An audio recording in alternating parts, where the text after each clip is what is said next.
Bueno, bon dia a tots, espero que hagueu dormit. Gràcies. No hi ha millor manera de començar. Bé, doncs, el Miquel m'ha demanat que us resumeixi 13.000 milions d'anys en 1 hora 45. Parlarem de tota la història de l'univers, així que, bueno, serà un viatge, serà tot un repte, però bé, jo us explico. La meva manera de fer xerrades és una mica diferent del que vam fer ahir, d'acord? A mi no m'agrada parlar més de 10 minuts seguits. Quina feina he buscat, també us dic. Aquí estic.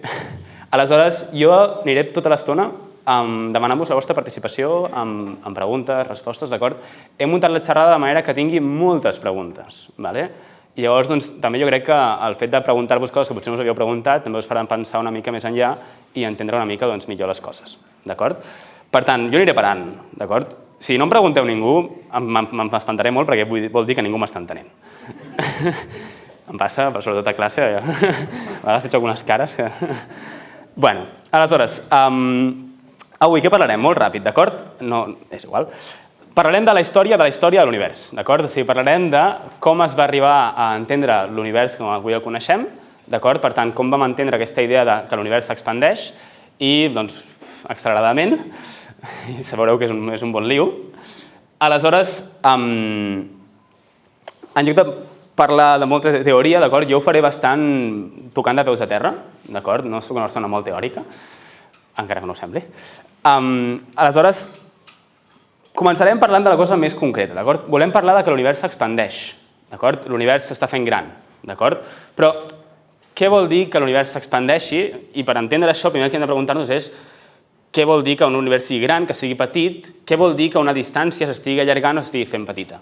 D'acord? Doncs, primer de tot, hem d'entendre què vol dir la distància, d'acord? Perquè tu entres a la cosmologia, a l'estudi de l'univers, pensant que, estudiaré com va néixer l'univers, les preguntes d'on va l'univers, les preguntes més importants, i no és una estafa piramidal, perquè quan entres, el que et fan fer és calcular distàncies a galàxies, d'acord? Tota l'estona està fent això.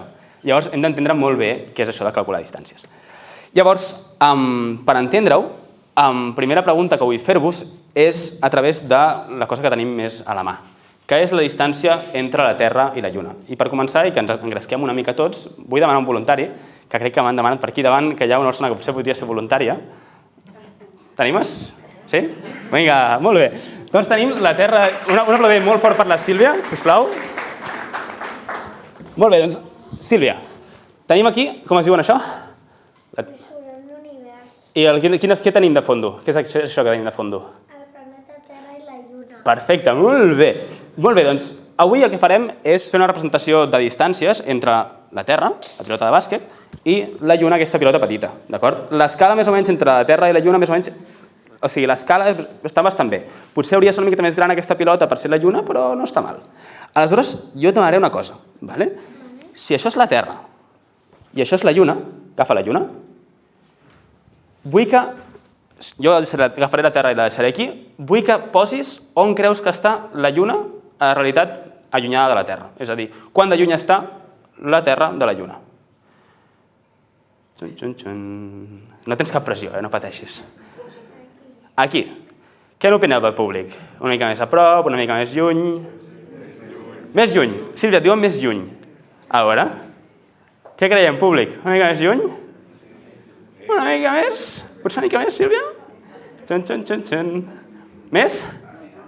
Fes un parell de passes enrere. Un parell més. Un parell més. Un parell més. Un parell més, potser encara. Jo també faré un parell més. Més o menys són uns 7 metres, d'acord? Sílvia, veus aquesta foto d'aquí? Oi que sembla que la Lluna i la Terra estiguin a prop? Sí. Creus que ho estan? No tant com sembla, No tant com sembla. I fixa't que la Lluna és l'objecte que tenim més a prop de tots. Imagina't que si la Lluna ja està tan lluny, imagina on deuen estar la resta d'estrelles, de planetes i el Sol. Estan bastant lluny. Un aplaudiment molt fort per la Sílvia, sisplau. Pots anar a lloc, ja? Bueno, doncs com veieu, les distàncies de l'univers són bastant grans, d'acord? Si ja la Lluna ja està tan lluny, doncs imagineu-vos les estrelles i això. Llavors, una pregunta que vull fer-vos, ja comencem a escalfar-nos, és, d'acord, sabem que la Lluna està així de lluny, més o menys uns 7 cops la Terra de distància, o una mica més, de fet. Pregunta meva és, com sabem a quina distància està? És a dir, com podem mesurar, com a persones humanes, a quina distància està la Lluna? Idees. El primer que us vingui pel cap, per fondo. Hi ha un catadriòptic que van deixar ahir els astronautes. Potser enviar un làser i que reboti. Un làser i que reboti, és bona idea. Un làser i que reboti i llavors a partir de fer una mena d'interferometria podríem fer-ho. Molt bé, més idees. Pel fondo. No és una idea, però clar, si els astronautes van deixar miralls a la Lluna per rebotar làser, abans dels làsers com sabien la distància per calcular els coets? Aquesta és la pregunta. Com ho sabíem? Càlculs matemàtics, efectivament, sempre hi ha moltes matemàtiques aquí. Doncs el Saúl ahir us va donar la pista. El concepte que ens ajudarà és el que s'anomena la paral·laxi. No sé si us sona la paral·laxi. Doncs és el mateix efecte que quan teniu un vídeo d'on esteu en el tren, veieu sempre els postes de la via que es mouen molt més ràpid que no que vas al fons. Al fons veieu que està bastant quiet, no? Doncs això també podem fer-ho, com us feia molt bé el Saúl, amb el dit, no? Per exemple, si jo poso el meu... Proveu-ho, si voleu, Poseu el vostre dit davant dels ulls, encara que sembleu tontos, no passa res, d'acord? I obriu alternadament un ull i l'altre, d'acord? Aneu tancant un i obriu l'altre, aneu tancant un i veureu que el dit es va movent, no? D'un costat a l'altre, hi ha una certa diferència angular. Si allunyo jo el braç, aquesta diferència és una mica més petita, d'acord? I veureu que la cadira que hi ha al fons, potser quan feu així, veureu que quasi no es mou, d'acord? La variació d'un angle, depèn des d'on ho mirem, ens dona la idea de quan de lluny està. Quan més lluny està, menys variarà l'angle. Quan més a prop, més varia. D'acord? I això podem fer-ho, per exemple, per calcular la distància a la Lluna. Doncs algú mira en un moment concret on està la Lluna des d'Europa, per exemple, i algú altre des de Sud-àfrica. Llavors, mirant com canvia l'angle de la Lluna, podem calcular a quina distància està. D'acord? Perquè us feu una idea, en aquest cas concret, és a dir, la distància a la Lluna i el rai de la Terra com a canvi de distància, la distància seria, el canvi d'angle és més o menys, si allargueu així el braç, el vostre dit polze fa un grau de separació angular. D'acord? Doncs aquesta seria la diferència. És com si la Lluna passés d'un costat a l'altre del dit polze. D'acord? És bastant poqueta cosa. D'acord? Però tot i així, doncs ja els antics grecs ja van ser capaços de mesurar-ho. Següent pregunta. La Lluna està bastant a prop, però les estrelles estan bastant més lluny. En concret, les estrelles més properes, que són les d'Alfa Centauri, estan a uns 4 anys llum, que és més o menys una mica més d'un parsec. Ja vaig dir en paraules ja, perquè us sonin. Aleshores, pregunta. Creieu que amb la separació del rai de la Terra, és a dir, fent una mesura a Europa i una mesura a Sud-àfrica, tindríem prou per saber on estan Alfa Centauri? A quina distància estan, aquests 4 anys llum? És difícil, no? És difícil.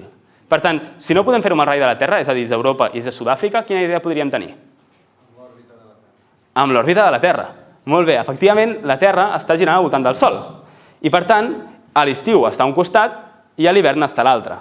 D'acord? Si jo miro una estrella que estigui relativament propera i la miro a l'estiu, a l'esquerra, la veuré amb un fons diferent, perquè se m'haurà mogut una mica. Si la miro a la dreta, al febrer, la veuré amb un altre fons d'estrelles. D'aquesta manera, comparant les estrelles amb el seu fons, que està més o menys estàtic, amb estrelles que estiguin molt llunyanes, jo puc mesurar quan canvia l'angle i a partir de quan mesura aquest angle puc saber a quina distància està l'estrella. D'acord? Perquè us feu una idea, la variació de l'angle ara seria una cosa, si abans la Lluna era un grau, ara és un segon. És a dir, el vostre dit, 1 partit 3.600. És a dir, dividim l'amplada del nostre dit entre 3.600. Molt poc. Molt poc. I tot i així, el 1838 ja van ser capaços de mesurar-ho. D'acord? Però fins a finals del segle XX només hi havia unes 60 paral·laxis estudiades. És a dir, només sabíem a quina distància estaven les estrelles, les 60 estrelles més properes, més o menys. Aleshores, el que vull fer-vos arribar, i tota aquesta tonteria de distàncies, és que estem en un moment d'un context històric, que és a principis del segle XX, on quasi no hem pogut veure distàncies estrelles, unes 60, i només les més properes.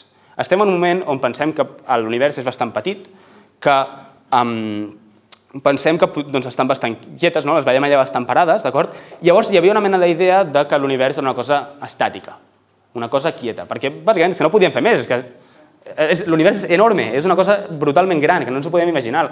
Llavors és molt difícil que tinguéssim una idea diferent que l'univers estava en expansió, d'acord? Llavors aquí és on arribem al nostre protagonista de les jornades, tot i que avui no ho serà tant, que és Einstein. D'acord? Einstein va ser, com us va explicar molt bé ahir el Saúl i el Miquel, la persona que va dissenyar la relativitat general. D'acord? Aquesta teoria, ja som uns experts, en què la matèria corba l'espai-temps I aquesta curvatura l'entenem com la gravetat. D'acord? Doncs Einstein justament va ser la primera persona que va ser capaç de tenir unes eines per intentar entendre l'univers com un tot. Fins ara no teníem una teoria prou forta, prou robusta, per poder aconseguir entendre l'univers com un tot i entendre la seva evolució, la seva forma, d'aquesta format, això arribarem. Aleshores, Einstein va ser la primera persona que es va dir doncs agafo les meves equacions i vaig a mirar què em diuen de l'evolució de l'univers. D'acord? Aleshores, per començar, s'ha de començar per algun lloc. Hem d'intentar fer alguna aproximació, perquè intentar entendre totes les galàxies, cada punt en concret, és una mica complicat. Hi ha moltes galàxies al món, hi ha moltes estrelles, és complicat. Llavors hem de fer aproximacions. Quines aproximacions creieu? Per on podríem començar per intentar entendre l'univers com un tot? És a dir, aquestes equacions que són tan complicades, com les podem simplificar? Quines idees us venen al cap que ens podrien ajudar a simplificar l'univers? És a dir, com podríem entendre de manera el més senzilla possible l'univers com un tot? Alguna idea? Fer un dibuix? Molt bé, perfecte. Sí, serà important fer dibuixos. Molt bé, més idees. Què és homogeni? Què és homogeni? Molt bé. Ja han estudiat cosmologia per aquí, Molt bé, la primera idea que utilitzarem és que l'univers és homogeni, d'acord? Ara intentem entendre què vol dir això. Fins aquí tothom segueix bé? D'acord? Ara farem un break per preguntes. Molt bé, doncs la primera arma amb què s'equipa un cosmòleg per intentar entendre l'univers és el que s'anomena el principi cosmològic, d'acord? Que posat en paraules molt senzilles és que no ets ningú, ets un don nadie, ningú t'importa. I també es diu principi copernicà, perquè Copèrnic, si ho recordeu, va ser la persona que va canviar la idea de que la Terra estava al centre de l'univers i va posar el Sol al centre. Ens està traient del centre. Doncs aquest principi ho porta encara més enllà. Ja no només la Terra no és el centre de l'univers, sinó que el Sol tampoc ho és, sinó que la galàxia tampoc ho és, i és més encara, no hi ha res que sigui el centre de l'univers, no hi ha res que sigui un punt privilegiat. La hipòtesi més senzilla que podem utilitzar per intentar entendre millor l'univers és assumir que és una cosa igual a tot arreu, homogènia, i que estiguis on estiguis ho veuràs tota estona igual. Quan utilitzem això, Einstein i els cosmòlegs que vindran van poder resoldre aquestes equacions d'Einstein per entendre l'univers quina forma tenia i quina evolució tenia. Llavors, dient-ho en paraules una mica més correctes, seria, el principi cosmològic ens diu que no existeix cap punt ni direcció privilegiada, és a dir, l'univers és homogeni i isòtrop. I, important la cursiva, l'univers a grans escales, d'acord? D'acord? Ara entendrem què vol dir això de grans escales. Fins aquí tothom bé? Alguna pregunta? Isòtrop, perdona? Bona pregunta. Isòtrop és cap direcció privilegiada, d'acord? Podríem tenir, per exemple, un univers que fos homogeni, però, per exemple, amb les galàxies d'alguna manera estiguessin totes anant cap a una certa direcció. Totes movent-se com en sincronia. Doncs imaginem que tampoc, que no hi ha cap direcció, ni cap velocitat, res privilegiat. Ni que totes les galàxies estan mirant cap a un lloc, per exemple. Seria aquesta idea. Sí? Més preguntes? Molt bé, gràcies. A vegades em diuen que he d'esperar 15 segons per esperar la gent tímida.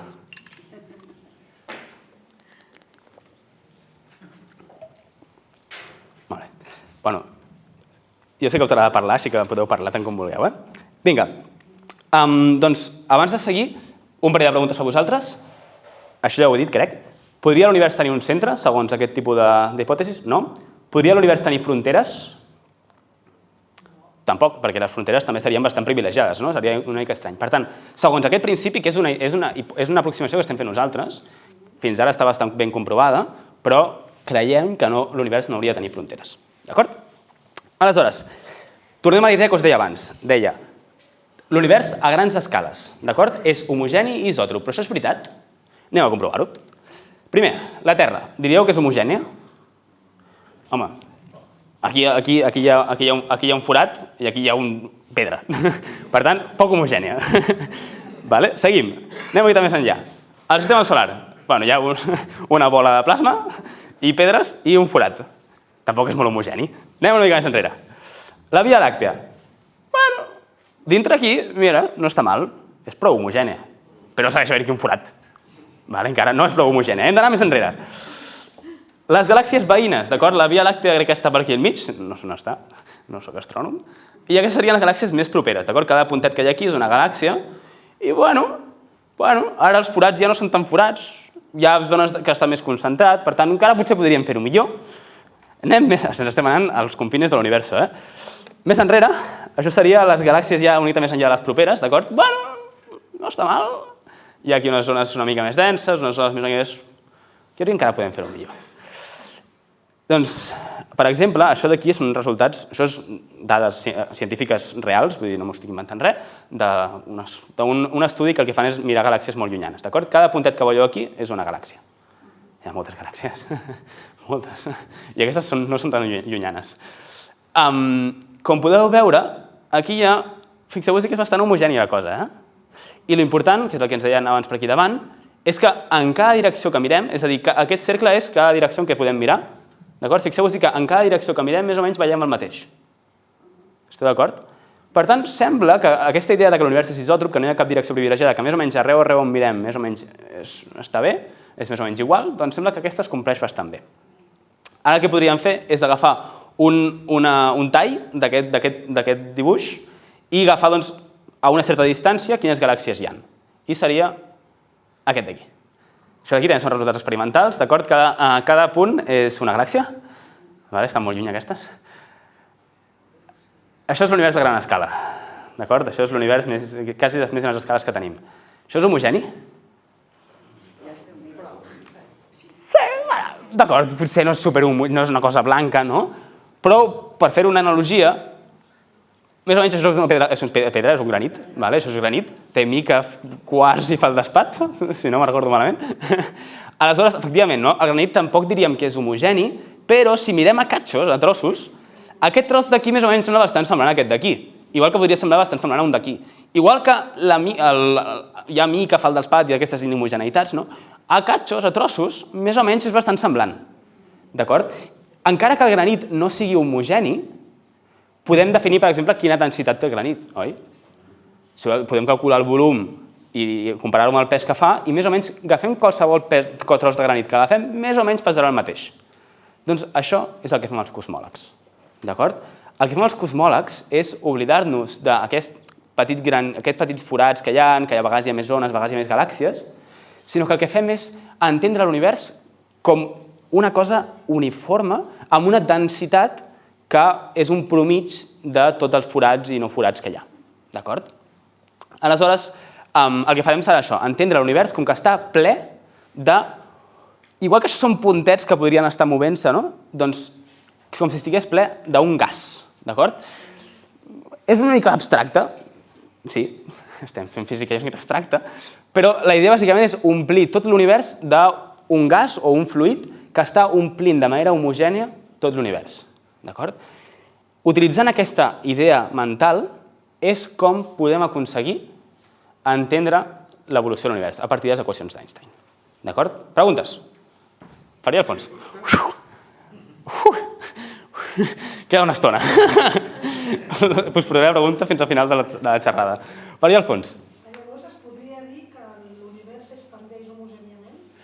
Molt bé, sí.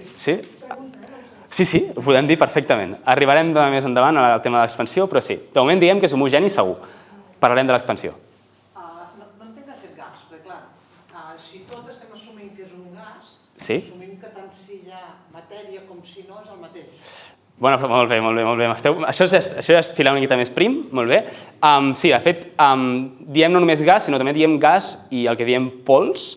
És a dir, per exemple, les partícules que van molt ràpides sí que diem que és gas, però quan comencen a perdre energia i aleshores s'aturen, diem que ja no seria un gas, sinó que seria un fluid, una pols, que diem. Molt bé, això seria filar una mica més prim, però molt bé. Si venim del Big Bang, en teoria és una gran explosió, al centre de l'explosió hauria d'estar buit. Això ho hauré de posposar una mica, d'acord? Ho parlem després. Sí? Molt bona pregunta. Tornarem a parlar del Big Bang en detall. Molt bé. Seguim. Aleshores, teníem a Einstein, d'acord? Que tenia les seves equacions, que ens va explicar molt bé el Miquel ahir, que ens explicava com la deformació de l'espai-temps, que seria aquest terme d'aquí a l'esquerra, està provocat per el fet de tenir-hi una matèria i una energia que el deforma.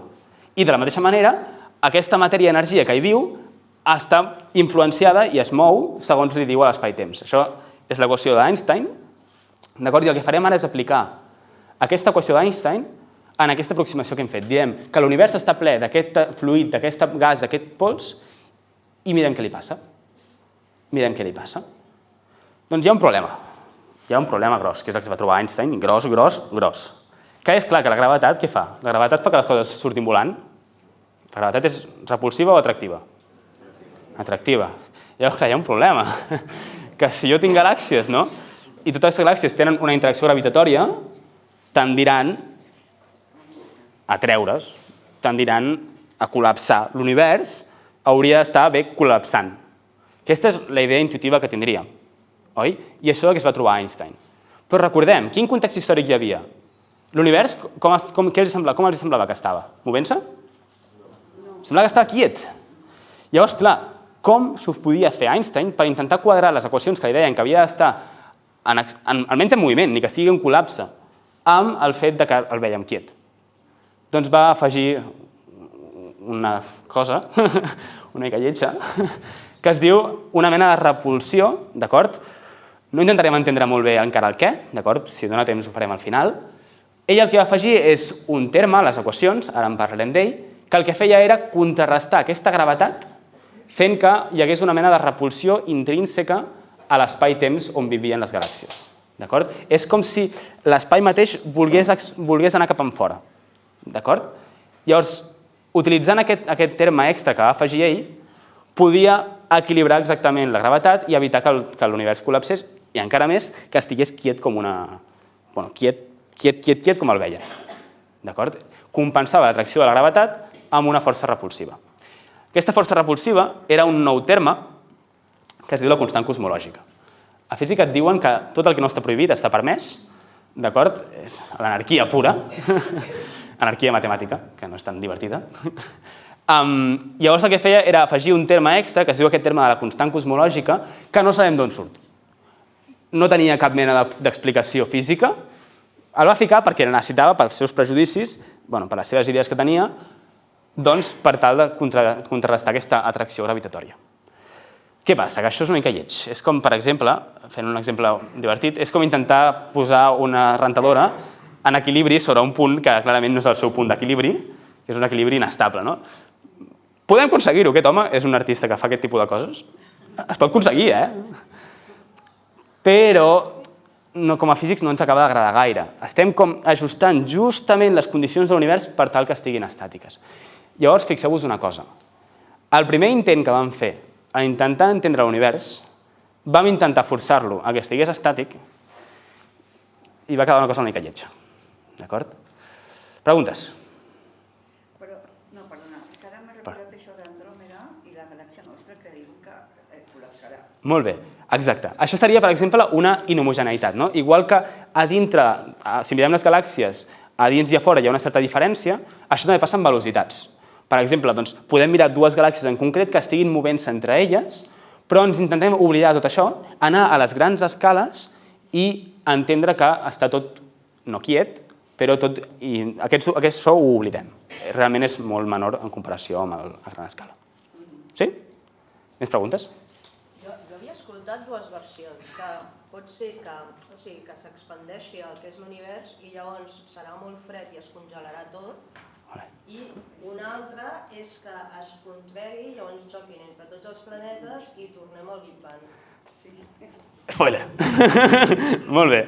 Perfecte, no ens agrada aquesta idea de l'univers estàtic, llavors què va passar? Va arribar l'ajuda no de la física teòrica, sinó de la meteorologia, perquè un meteoròleg rus, que no era el Tomàs Molina, l'Alexander Friedman, va agafar les equacions d'Einstein, se les va creure totalment, va dir, ei, no m'invento aquesta constant cosmològica i vaig a veure, sense cap mena de prejudici, què passa. Doncs justament, quan va agafar les equacions, el que li va sortir són dues solucions, com ens deien molt bé per aquí, diferents. Sense constant cosmològica, d'acord? Aleshores, una idea era una mena de naixement i que s'expandís i després tornés a contraure's, d'acord? Per intentar entendre-ho, és un d'acord. Tenim gravetat, no? Però si hi ha gravetat, com és que no hi ha col·lapse? Com és que l'univers es pot expandir si hi ha gravetat i està fent que s'atregui? Doncs, igual que quan agafo una bola, jo puc llançar-la, I encara que hi hagi gravetat, pot estar pujant un bon rato. Quan baixi, doncs ja la gravetat farà el seu i tornarà a caure i tornarà a concentrar-se. Per tant, tot i que no hi hagi expansió constant cosmològica, podem aconseguir un univers expansiu. De moment, no ens preguntem, això no ens ho preguntem, d'acord? Alexander Friedman no s'ho va preguntar, senzillament deia que hi havia aquestes solucions. I de la mateixa manera, amb la mateixa bola que tinc, si en lloc de tirar-la una miqueta fluixet, com per exemple tiraria un nen perquè es diverteixi, doncs la tiro molt fort, puc fer que aquest nen es converteixi en Pedro Duque i surti sense gravetat, tiro la bola amb velocitat d'escapament i llavors que surti disparat de la Terra i s'allunyi a l'univers hasta siempre más. Si jo tiro aquesta explosió, perdó, no hauria dit explosió, aquesta empenta és prou forta, puc aconseguir un univers que s'estigui expandint indefinidament i que es torni, com estava dient molt bé per aquí davant, fred i buit. D'acord? Això és el que deia Alexander Friedman. Era, si jo no agafo aquestes invencions que m'estic dient de la constant cosmològica, hi ha solucions possibles que obliguen a que l'univers obligadament, necessàriament, pugui estar en expansió i o contracció. D'acord? Què passa? Que Einstein el va creuar totalment. El pobre Friedman intentava que l'Einstein li revisés l'article i que li donés per bo i no hi havia manera. No sé què va passar, al final crec que van aconseguir concertar un sopar gràcies a una mica en comú i el Friedman li va aconseguir explicar de cara a cara, però l'Einstein estava creuadíssim i de fet al final va acabar cedint i acceptant-ho, però dient que això que estava trobant Einstein era senzillament una solució matemàtica, que no tenia cap sentit físic. Veurem, aquí li dona el temps la raó. D'acord? Preguntes? Crec que acabem secció. Sí, preguntes. Estic anant bé? Ràpid? Se m'està seguint bé? Sí? Cap pregunta? Realment això depèn de la força inicial. Molt bé, exacte. Depèn de la força inicial, també dependrà de quanta matèria hi hagi. Per exemple, si hi ha molta matèria, s'acabarà contraient més ràpid. Si no n'hi ha prou, es pot seguir expandint encara que l'empenta sigui fluixeta. Per tant, sí, dependrà de l'empenta inicial, però sobretot depèn de quanta massa hi ha aquí dintre. Però s'expandeix també per gravetat. Sí, sí, però igualment, igual que quan jo tiro la bola, cada cop hi ha menys gravetat que la trau a la Terra, però tot i així, si l'empenta gravitativa és suficient, puc aconseguir que se'n vagi fins a Orion. Sí, sí, efectivament. Va perdent-se, aquesta gravetat es perd, però no prou ràpid com per aconseguir que torni. Seria així. Perfecte, no hi ha dubtes tontos. Si depèn de la matèria que hi hagi, però la matèria constantment s'està creant i s'està destruint, aleshores com s'ha de crear en un moment donat? No sé si m'explico, Sí, la matèria a priori, igual que l'energia, moltes cometes, es conserva. Per tant, a priori, sí que és veritat que hi ha teories quàntiques que no entrarem avui on la matèria es crea i es destrueix, però a priori la matèria a nivell clàssic, que és el que estem fent avui, sempre la mateixa, l'únic que passa és que es dilueix més o es concentra més, però ni es crea ni es destrueix. Potser es pot transformar, es pot convertir en altre tipus de matèria. Això, evidentment, això sí que pot ser. Però sempre la quantitat que hi ha és la mateixa, amb cometes. Sí? Més preguntes? Llavors, en l'univers, si sempre hi ha la mateixa matèria, és finito.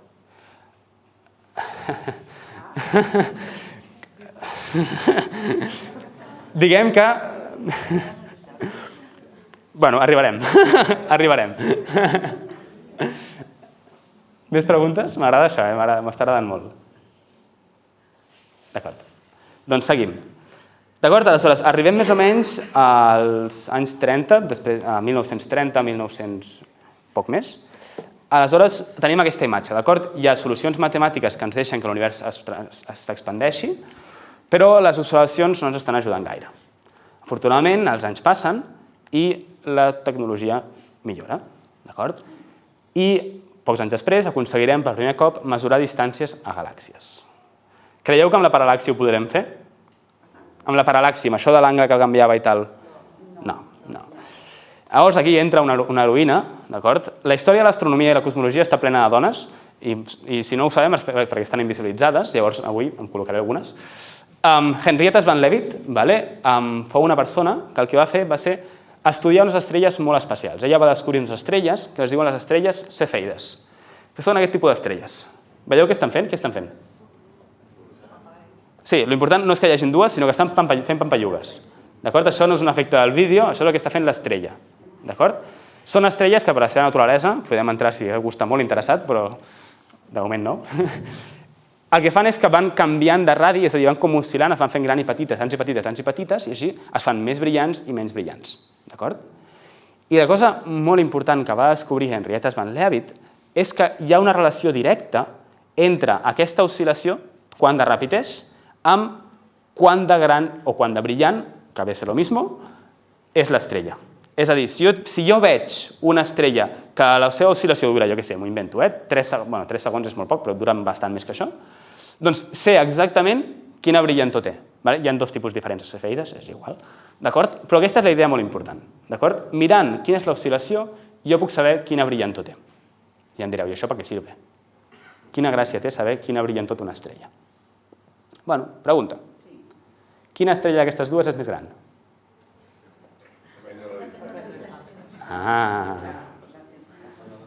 Molt bé, sembla a l'esquerra, no? Però és un truco. És un tema de perspectiva, depèn de la distància. Una cosa que sigui més gran, si jo m'allunyo prou, la puc veure tan petita com vulgui.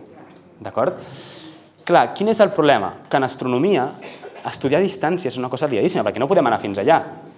I amb les estrelles tenim un problema, perquè la brillantor i la distància estan, diguem-ne, degenerades. És a dir, si jo sé la brillantor, però no sé la... Si jo la veig molt brillant, no puc assegurar que sigui molt brillant. Potser la tinc molt a prop. I com no puc saber a quina distància està, perquè no puc saber, perquè no puc anar fins allà, doncs no puc saber a quina distància està aquella estrella, perquè potser és una estrella més o menys brillant. D'acord? Llavors, aquí és on entra Henrietta Van Leavitt. I ara una segona pregunta. Ara... Ai, no sou gaire bé. Espera, no sé. Ara sí. Aquí hi ha 2 estrelles que estan pulsant. Veieu? Dèiem abans, una estrella que polsa més ràpid és més brillant. Quina d'aquestes 2 estrelles està més a prop?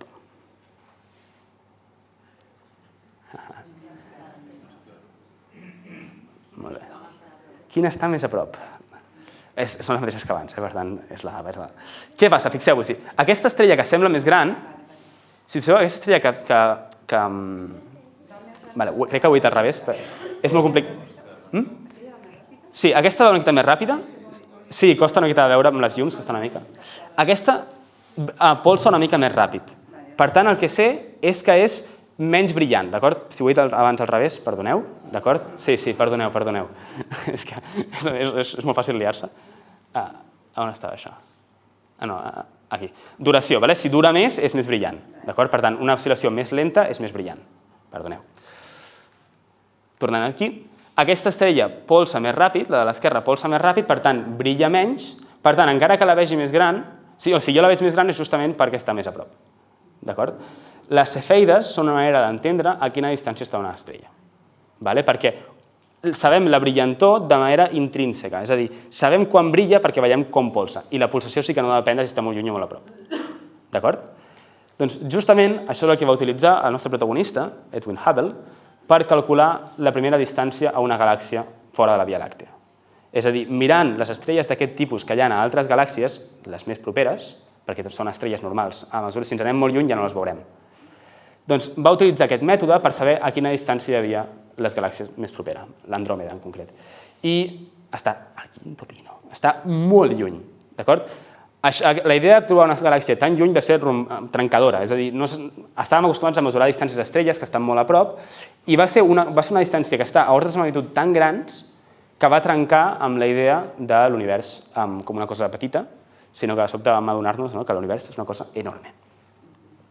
Molt bé, les cefeides són protagonistes, d'acord? Perquè recordem que ens ajuden a mesurar distàncies d'estrelles. Preguntes?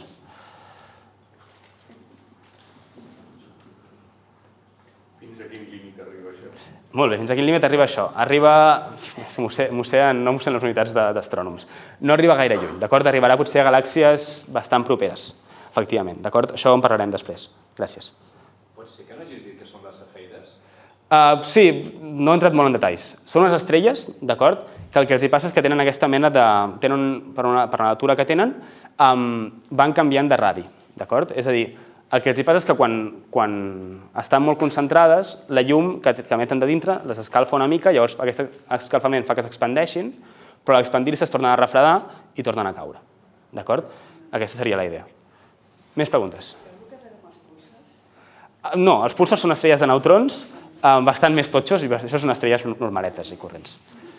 Molt bé. També, perdó, les pulsars també, Jocelyn Bell, també una gran referent científica.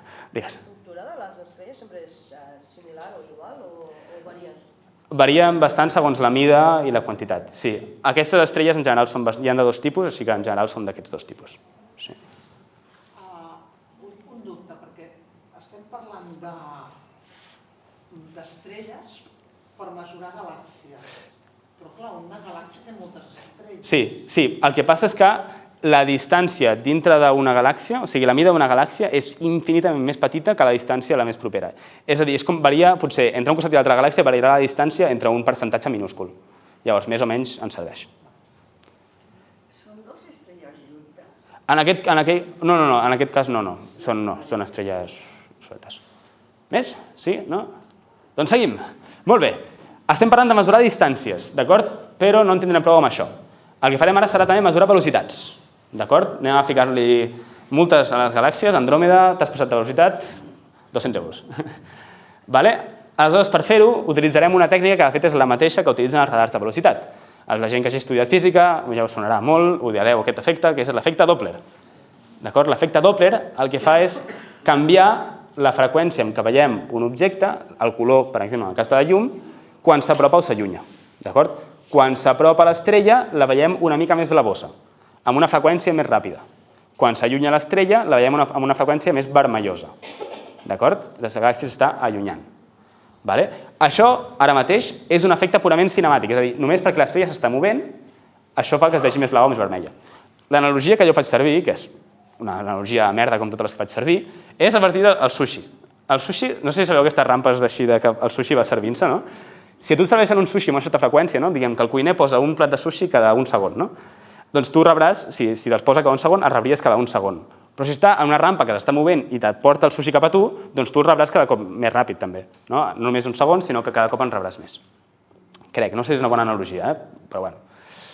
Aleshores, aquest efecte Doppler és molt útil per estudiar galàxies, d'acord? Per estudiar galàxies, o estrelles, a partir de amb quin color el veiem, podem saber, si sabem quin color té, que en general ho sabem, podem saber si s'està allunyant o apropant a nosaltres. Si voleu un exemple una mica més terrenal en termes astrònoms, s'utilitza, per exemple, per trobar exoplanetes, aquest efecte. A vegades, quan tenim una estrella molt llunyana amb un planeta que està donant voltes, aquest planeta que dona voltes fa que l'estrella a vegades s'apropi i a vegades s'allunyi. Llavors, aquest efecte el que fa és que la llum que veiem d'aquesta estrella a vegades estigui una mica més vermellosa i a vegades estigui una mica més blavosa. D'acord? Llavors, és una cosa que tenim molt per la mà i que coneixem molt bé. Què diuen del corrimiento rojo? Què vol dir? Arribarem aquí, però és exactament aquesta mateixa idea. És la idea que quan una galàxia o una estrella s'allunya, les seves ones que ens envia es fan més vermelloses. Diem que es corren al roig. Veiem la galàxia una mica més vermella. Preguntes? No sé si estic interrompent molt, però jo crec que esteu bé, no? Sí? Vinga. Això d'efecte Doppler també es veu en el sonido, no? Sí, exacte. Sí, sobretot a mi em va costar molt entendre, però amb l'ambulància, que diuen que l'ambulància quan et ve la sents més aguda i quan se'n va la sents més greu. És un micro mateix? Sí, és el mateix. En un cas és amb la ona sonora i l'altre cas és una ona lumínica. Quan s'apropa és més greu? Al revés, més agut. Sí, no? Vinga. Això sempre és... Molt bé, seguim. Perfecte, doncs tenim una manera de mesurar la posició, la distància, i una manera de mesurar la velocitat. I això és el que va fer Edwin Hubble. Arribarem al gràfic més important de tot el dia d'avui, al moment culminant, que és el que va fer aquest home. Això d'aquí és un gràfic on el tio va estudiar estrelles cefeides, estrelles que sabien quina brillantor tenien, i per tant podíem saber a quina distància estaven. Tot això són cefeides i per tant tot això podem saber a quina distància estan gràcies a que sabem quina brillantor tenen, gràcies a que sabem que tenen una oscil·lació. Molt bé. I el que va fer també va ser mirar quin corriment al roig tenia, és a dir, quan vermelloses es veien. I per tant, a quina velocitat estaven anant en concret allunyant-se de nosaltres. D'acord?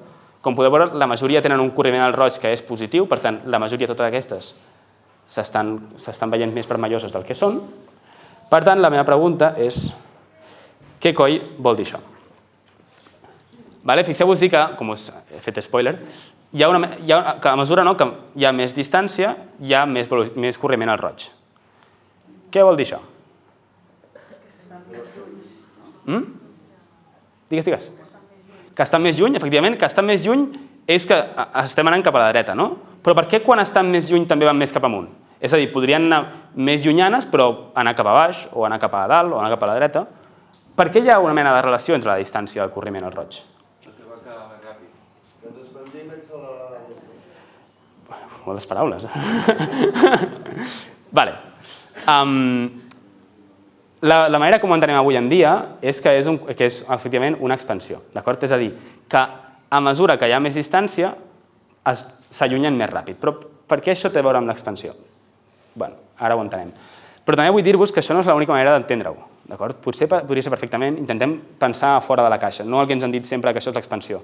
Podria ser, per exemple, que senzillament la llum que ens arriba de més lluny potser hagi perdut freqüència per dispersions amb el medi que hi havia al mig, o perquè hi ha alguna teoria com la relativitat general que potser fa que la llum es cansi. No es cansa, però potser hi ha altres teories que podrien explicar això. La qüestió és que hi ha moltes proves diferents que al final l'única manera d'entendre-ho totes bé és entendre que això és l'expansió de l'univers. Aquest gràfic s'entén com l'expansió de l'univers. Però què vol dir que l'univers s'expandeixi? Així que entrarem a la següent secció. Preguntes, abans de... A qui li agrada Big Bang Theory? Sí? Perfecte. No molta gent. Vale, alguna pregunta? Així per... Com vaig de temps? Malament, segur. Però, això igual és una mica tonto, no? Però, clar, quan una estrella que es torna estrella, no? Com es veu? Bueno, és una bona pregunta, no? Si... Veurà vermella, no? Però és que a veure amb això del... Clar, hauríem de diferenciar, no? Quan una estrella es fa vermella per si sola, perquè està creixent o pel que sigui, amb la veiem més vermella del que és. Que és degut a... Sí, pot passar per l'evolució estel·lar que es torni més vermella o més blava. Però això va per separat de si s'apropa o s'allunya. Però no té res a veure, vull dir, no es pot confundir amb allò que... És una bona pregunta. Suposo que es podria confondre, però en general crec que hi ha altres maneres de veure la mida. Sí, jo crec que si mires... No soc molt expert. Potser si és una nova o una... Sí, parlem de supernoves, sí. Això entenc que no entra en contradicció amb el principi cosmològic, no? Perquè no parla d'acceleració ni de velocitat. La pregunta. Molt bé, és la pregunta. Vale? Ara parlarem d'això. Molt bé, és molt bona pregunta. Sí, alguna més? Vale? Doncs haurem d'entendre això, per què aquesta expansió no entra en contradicció amb el principi cosmològic. Fixeu-vos que estem veient que des de la Terra, d'acord? Des de la Terra, totes les galàxies s'allunyen de nosaltres. Fixeu-vos-hi, totes, quasi totes, s'allunyen de nosaltres. Vol dir que som el centre de l'univers i que tothom s'està allunyant de nosaltres? Si és veritat, estem liats. Per tant, sembla que no. Però hem d'entendre com no és. Per fer-ho, la metàfora que s'utilitza és la metàfora de l'univers, globus. Segurament ja l'heu sentida parlar. Doncs hem d'entendre l'univers, com totes les galàxies, podem entendre-ho, com que estan vivint a la superfície d'un globus i a mesura que aquest globus s'infla, les galàxies estan allunyant. El que passa és que el teixit entre aquestes galàxies, l'espai-temps entre això, està creixent. I aleshores no és que les galàxies s'estiguin movent per si soles, sinó que el teixit s'està expandint. Llavors, aquesta és la manera com ho entenem. Intentem que sigui coherent i que quadri tot el que hem estat dient. Primera cosa, fixeu-vos que aquí hi ha alguna galàxia que estigui privilegiada en aquesta manera de funcionar? No, fixeu-vos que totes les galàxies estan allunyant de totes. És senzillament l'espai entre elles que a poc es va fent gran. Llavors, el que tenim és que a mesura que l'univers s'està expandint, aquestes galàxies es van allunyant degut a que hi ha un creixement de l'espai entre elles. La manera d'entendre-ho també és que el que passa és que el que està més lluny també s'allunya més. És a dir, si tenim, per exemple, Barcelona i Madrid, que estan a 500 quilòmetres, i Barcelona i Casablanca, que estan a 1.200, si ara la Terra, de sobte, es dupliqués de mida, què passaria? Doncs que Barcelona i Madrid estarien a 1.000 quilòmetres i Barcelona i Casablanca estarien a 2.400. Barcelona i Madrid han guanyat 500 quilòmetres de distància, però Barcelona i Casablanca han guanyat 1.200. La gent que està més lluny s'allunya més ràpid. La distància fa més grans. Per què? Doncs perquè tot s'ha estat duplicant en aquest sentit. Per tant, fixeu-vos que és absolutament consistent entendre l'expansió de l'univers per tothom amb què les distàncies les més llunyanes també s'expandeixin més ràpid, d'acord? Perquè hi ha més espai entremig de nosaltres, d'acord? Per tant, aquesta és la manera com ho entenem. Té uns quants problemes. Aleshores, espera, abans de fer això, quins dubtes us genera aquesta manera d'entendre-ho? De moment les galàxies entre elles no s'estan expandint. Molt bé. La galàxia és encara una gravetat. Molt bé. Primera pregunta que podem resoldre és: s'expandeixen també les galàxies per dintre? És a dir, jo ara mateix també m'estaria expandint amb l'univers? Doncs la qüestió és que no, d'acord? Perquè a dintre de la galàxia hi ha molta gravetat, llavors aquesta gravetat és una zona on hi ha un excés de gravetat per sobre del fluid. El que entendríem és que aquest gas que estàvem pensant sí que s'està expandint, però quan mirem la galàxia en concret, igual que Andròmeda i nosaltres ens juntem, doncs dintre de la galàxia podem vèncer aquesta expansió i mantenir-nos enganxats. No ens estem fent grans amb l'univers. Més dubtes que ens pugui generar això? És que no acabo d'entendre llavors el concepte de que no tenen frontera. És que veig frontera. Molt bé. Perfecte. Això és molt bona senyal. Perfecte. Efectivament, no? Tenim aquí el problema de que això d'aquí és una metàfora, per això dic que és perillosa, perquè és un espai en dues dimensions, la superfície del globus, com ens deia abans el Miquel ahir, que està dintre un espai tridimensional. Llavors, nosaltres veiem que efectivament hi ha una frontera que és la superfície del globus. Clar, per això és una mica perillosa aquesta metàfora, perquè en realitat no hi ha una dimensió més enllà de la tercera dimensió on estem. És a dir, no hi ha un ens quatridimensional que ens estigui veient i digui, ei, però si hi ha una frontera tridimensional. La manera d'entendre-ho, vaig avançar una mica, seria amb aquesta animació, d'acord? En lloc d'un globus és un pastís, quina gana, un pastís que el fiques al forn i les panses s'allunyen entre elles, d'acord? Aleshores, hauríem d'imaginar-nos l'univers com un pastís infinit, com un... No, pla no, perquè de fet és en 3 dimensions, tenim 3 dimensions i llavors seria un pastís que s'expandeix en totes direccions. Què passa? Que nosaltres, és bastant complicat fer una analogia, no tinc aquí un pastís per fer-lo, tant de bo, per poder representar-ho. Aleshores, sempre acabem recorrent a 2 dimensions. Però no, l'univers hem de tenir al cap sempre que són 3 dimensions que estan expandint tota l'estona. I que és infinit, igual que el pastís sí que té fronteres, és infinit. Més preguntes? Més dubtes que ens estigui generant aquesta manera d'entendre-ho. Digues. Un dels grans dubtes és aquest espai que hi ha fora d'aquest espai. Molt bé. Doncs, efectivament, estem dient que és un pastís infinit. Per tant, a priori, com dèiem, no hi ha fronteres. Per tant, l'univers s'està expandint, però no s'està expandint cap a cap lloc. És a dir, les distàncies s'estan fent grans i grans i grans, però no és que hi hagi un borde. És a dir, si l'univers és infinit, no s'acaba mai, i per tant senzillament el que fan és una malla infinita on les distàncies estan fent grans, aquesta malla s'està estirant. Conceptualment, ojo, cuidado. Però la idea és aquesta. Més dubtes. Hi ha molts dubtes a fer aquí encara, que no han sortit. Fins a on podem veure? Això com ho podem veure? Fins a on està el límit? Fins a on està el límit? Molt bé. Em sap greu perquè t'estic posposant totes les preguntes, però és que intentaré respondre-la després. Em sap greu. De moment, quedem-nos en que només estem podent veure les galàxies més properes. Podrem anar a galàxies més llunyanes i podrem anar a veure fins al límit de l'ull humà, però en parlarem. Em sap greu, Entre les galàxies, no hi ha cap relació, zero relació entre una galàxia i l'altra, de que a la que s'expandeixen a cert punt es trenca cert equilibri? Això no passaria mai? No he acabat d'entendre la pregunta. Estàs dient, les galàxies són com panses. Sí. Com més que expandeixen, les panses segueixen allà. Sí. Però en realitat les galàxies tenen una gravetat, Sí. es van allunyant. No es trenca en cap moment aquell equilibri i una galàxia col·lapsa amb una altra perquè deixi de tenir gravetat amb una altra galàxia? Sí, però en general el que passa és que al final les galàxies estan més en contacte amb les properes. És a dir, les distàncies entre galàxies de nou són tan immenses que a no ser que només es noten en les més properes de totes. Potser la Via Làctea es nota amb l'Andròmeda, però amb una llunyana no es nota. Llavors, hi haurà equilibris interns, però aquesta expansió no els afectarà, perquè els equilibris ja són prou forts, com perquè al final acabin sent cap allà. Més preguntes? I ja veuràs. I el buit aquest que queda quan s'expandeix, què hi ha allà? És buit totalment o no? Sí, a priori és, entre cometes, buit, que és el buit, però sí, a priori no queda res. Entre moltes cometes. Queden coses, però... Més preguntes? Hi ha una pregunta molt important que no m'heu fet, que és... No està funcionant.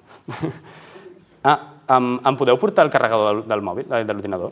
Se m'està quedant sense bateria. Gràcies. Està en una bossa grisa allà al fons. Gràcies.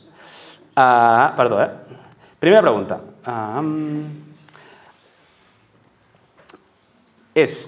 Jo estic dient que a mesura que me'n vaig més lluny, les galàxies cada cop es mouen més ràpid. Vol dir això que les galàxies en un cert moment es mouran més ràpid que la velocitat de la llum? Sí, veiem galàxies anant més ràpid que la velocitat de la llum. Cada dia. De fet, la majoria d'elles van més ràpid que la velocitat de la llum. Totes. Bueno, totes no, però moltes. I no passa res. Per què no passa res? Perquè el que diem, d'acord, és que jo no em puc moure més ràpid que la llum. Però, tornant a la idea aquesta de l'univers que s'expandeix, les galàxies estan quietes. És l'espai el que s'està expandint. Andròmeda, si em poso sobre Andròmeda, Andròmeda està quieta. El que està passant és que l'univers s'està expandint, però ella es queda quieta. Gràcies. Aleshores, de fet, veiem la majoria de galàxies com anant més ràpid que la velocitat de la llum i no és cap problema. D'acord? Perquè el que s'expandeix és l'univers, no es mou la galàxia. Quina velocitat? Quina velocitat? Doncs 300.000 km per segon el superen i de bastant. Sí, no em sé exactament, sí, depèn, és un gradient al final. A poc, a mesura que t'allunyes, cada cop van més ràpid. De fet, perdó, torno enrere per respondre-ho. Mira, fixeu-vos-hi, les més properes van a 500 km per segon. Doncs 1.000 km per segon, aquestes les més properes. A mesura que ens allunyem, cada cop van més ràpid. Però llavors arribaria un moment que no ens arribaria la llum. Molt bé, més preguntes. Molt bé, és el que hem de preguntar. Aquesta també està per aquí. Arriba un moment que ens quedarem sols a l'univers. Si l'univers s'està expandint, hi haurà un punt en què les galàxies estaran tan llunyanes que no hi haurà cap manera de comunicar-nos amb elles. I no veurem cap llum. I no veurem cap llum. Bueno, potser Andròmeda. I les estrelles. Les estrelles sí que les veurem, però les galàxies no les veurem. De primer, Però si la matèria i l'energia s'interactuen entre elles, com la gravetat, sí? I l'univers s'expandeix per la seva compte, què impulsa l'univers aquesta expansió? És una bona pregunta a la qual ningú té la resposta. Sí, això ja és inflació, no parlarem d'aquesta paraula. Més preguntes? Aquesta potser ja la imagineu, però estic parlant d'univers globus. Aquest univers té un centre, d'acord? Sembla que tingui un centre, però aquest centre d'aquí és només una analogia de la metàfora, d'acord? L'univers no té cap centre. Més preguntes. Si diem que l'univers està... No, aquesta és molt important. Us estava dient fa res que les galàxies estan quietes, que el que es mou és l'univers. Si les galàxies estan quietes, per què les veiem corregudes al roig?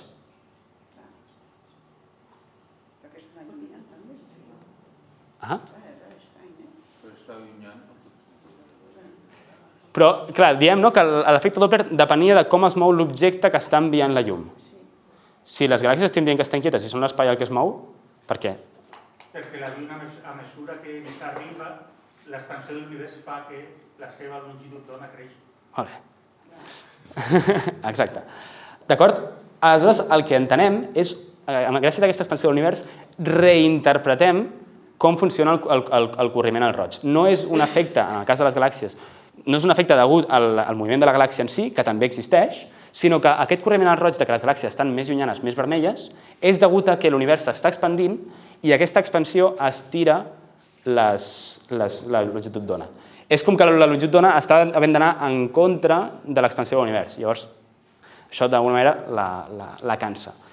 És una idea també que passa en gravetat, d'acord? Doncs quan llancem llum de la Terra a un satèl·lit, també es corre una mica el roig. D'acord? Molt bé. No sé quines preguntes queden més. Aquesta ja l'hem fet. La quarta dimensió, ja hem dit que no hi ha quarta dimensió. Estem en 3 dimensions i prou. Molt bé. Sabem que l'univers s'està expandint. Per tant, què passa si anem enrere en el temps? Què passarà? Si les galàxies s'allunyen, vol dir que en algun moment estaven totes concentrant-se. Per tant, si ara estan diluint-se, si anem enrere en el temps, trobarem d'això. Però com podem anar enrere en el temps?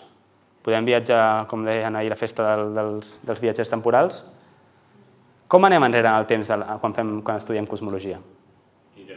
Mirant. Exacte, no? Com la llum té una velocitat finita, que ja hem parlat, a mesura que jo miro més lluny, la llum que m'arriba ha trigat més en arribar. Com la llum del Sol, que triga 8 minuts. Si jo miro una galàxia molt llunyana, no la veig com està ara, sinó com estava fa 4.000 milions d'anys. Per tant, un viatge enrere en el temps és mirar les galàxies. I última pregunta. Si totes les galàxies estaven concentrant-se al principi, com pot ser que no estigui l'univers naixent en un punt? És a dir, totes les galàxies estan concentrant. Com podem coincidir, com podem entendre això sense fer que l'univers tingui un centre on estigui tot concentrant-se, en un punt? Ah, no. El Big Bang és el pitjor nom que li ha ficat algun nom a la història a una teoria. Li van posar de broma. Perquè fora d'aquest punt no hi havia espai. D'acord, no anem al t igual a 0, d'acord? Anirem al t igual a 0,01, d'acord? Encara no diguem que l'espai ja hi és, d'acord? No ens inventem com... És una bona pregunta. Doncs és totalment consistent, d'acord? Podem imaginar-nos un univers infinit, però clar, un infinit tu no pots posar-lo en un... No pots fer-ho tendir a un punt, d'acord? És a dir, tu pots intentar entendre que l'univers s'està fent petit, i que tot i així no hi hagi cap punt privilegiat. Fixeu-vos-hi. Tots els punts més o menys es van fent igual de densos. D'acord? Si l'univers és infinit i no té fronteres, a mesura que es vagi fent petit, com no hi ha fronteres, no hi ha cap punt que estigui privilegiat. D'acord? Per tant, l'expansió no va començar en un punt. La idea del Big Bang és terrible, perquè no és ni un Big ni és un Bang. No és Big, o sigui, no és un punt petit on va explotar tot. És a tot arreu a l'univers, no hi ha cap punt privilegiat, a tot arreu va néixer l'espai. Bueno, no entraré en això, d'acord? Avui parlarem de què diu la teoria del Big Bang. Bueno, crec que no em queda cap més pregunta. Alguna pregunta més que no hàgim pensat? Però, aleshores, clar, si ara estem expandint-nos, vol dir que en algun moment va haver alguna força que va provocar que ens expandíssim. Sí, de nou no entrarem aquí perquè això ja seria... Justament, parlem d'això. Què ens diu la teoria del Big Bang? Ara et pregunto, d'acord? Què ens diu la teoria del Big Bang i què ens diu la teoria del Big Bang? Això és un gràfic que més o menys és l'evolució de l'univers, d'acord? És un gràfic que està malament, recordem-ho. Això són 2 dimensions a un espai que té 3 dimensions, per tant, no està bé. Però més o menys és la idea que tenim.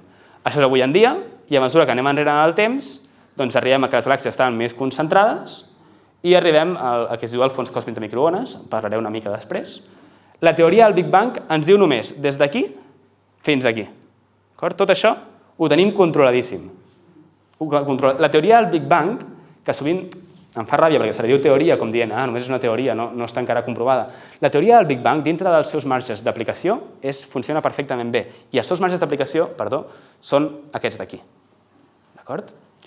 La llei de Hubble, l'expansió de l'univers, és una prova, una prova sí, que l'univers s'està expandint, que és un dels pilars claus de la teoria del Big Bang.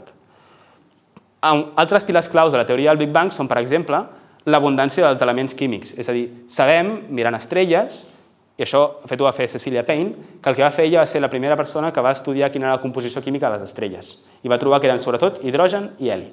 I com l'univers està sobretot fet d'estrelles, els planetes són les restes, les engrunes, doncs per tant sabem que l'hidrogen i l'heli són els principals components. La relació més o menys és 3:1. Veieu aquí? Doncs aquest 3:1 no és casualitat.